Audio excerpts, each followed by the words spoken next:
A Israeli drone strike killed 2 Palestinians in southern Gaza.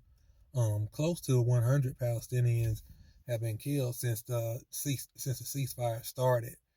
Now, 53 people have died from unexploded bombs left behind.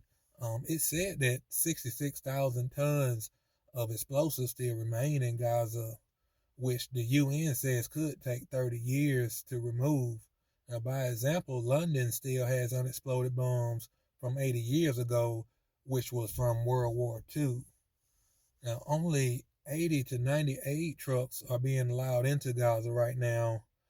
Israel promised to let in at least 600 aid trucks, but it's still withholding them until Hamas gives back the remaining deceased Israeli captives, who are most likely buried under rubble, and they know how hard that is to get those people and locate them, but they're still withholding things nonetheless. They're punishing all Palestinians based off of what Hamas is not doing.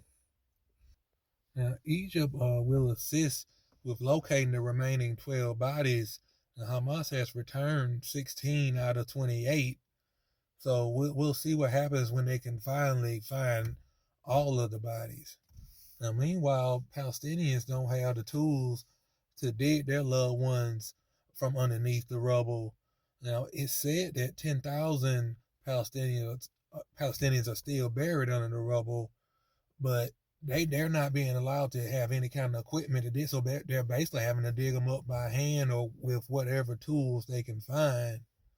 Now, Israel is also blocking shelter materials and winter supplies because winter is coming, and the Palestinian people, they don't have adequate clothing and just housing. They don't have the housing for it, and it's going to be rough living in a tent through the winter. It's already hard enough, but these are just more of the things that they're going through out there.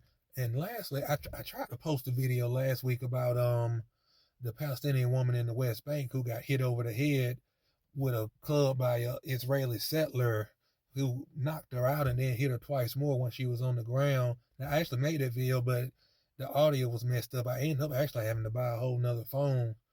But either way, I believe that that lady is she's doing okay, but she did suffer a brain hemorrhage, and as far as I know, she'll make a full recovery from it.